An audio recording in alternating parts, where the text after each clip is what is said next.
Kung ikaw ang tatanungin, di ba mas gusto mo ang tahanan na payapa at punong-puno ng presensya ng Diyos?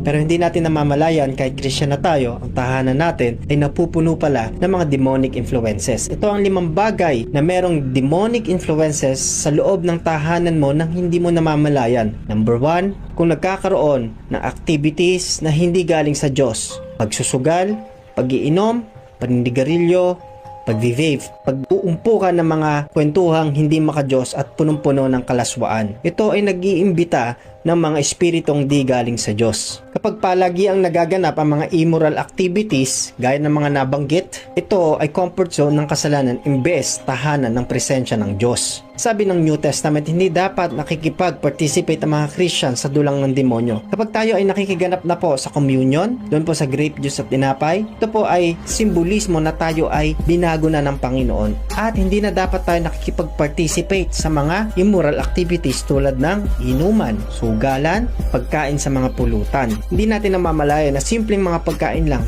pero nakikipag-participate tayo sa mga spiritual oppression ng kaaway. Can you imagine? Mga taong manginginom, mga sugarol, mga taong malalaswa ang mga sinasabi at mga isipan.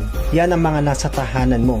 Kasi kung palagi ang ganyan na activity ng bahay ninyo, nagkakaroon ng spiritual atmosphere, nagkakaroon ng transferring spirit. Ang dapat gawin sa tahanan, maging bahay ng Diyos. Karoon ng palagi ang panalanginan, family devotion, pagdedeklara ng salita ng Diyos, upang panahanan ito ng banal na espiritu. Pangalawa, kapag ang tahanan ay punong-puno ng masasamang salita at mga masasamang isipan, tulad na lang ng pagmumura, panlalait, pagsisigawan kapag nag-aaway, pagsisinungaling, at pagkakaroon ng birong mga malalaswa. Sabi ni Ephesians, hindi dapat bukalan ng bibig natin ng mga ganitong masasamang salita. Buhay at ang kamatayan ang nakasalalay sa mga sinasabi natin. Kung palagi ang naririnig ang mga pagmumura, ang pag-aaway-away, panlalait, paninirang puri, mga malalaswang salita, unti-unting tinatanggal nito ang kapayapaan at nasisira nito ang presensya sana ng Panginoon at nagiging normal ang pagkakasala. Tandaan natin na pipighati ang banal na espiritu kapag tayo ay nakakapagsalita ng hindi maganda.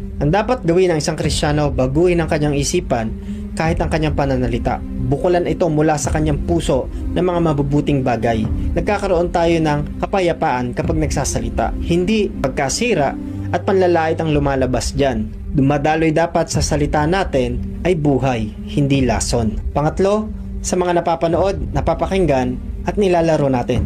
Pakinggan mo akong maigi. Guilty rin tayo dito, hindi lang sa mga bata. Kasi normal na sa atin bilang Kristiyano na ipasok ang mga bagay na ito sa tahanan natin pero hindi natin namamalayan na merong influences dito ang kaaway. Hindi lahat ng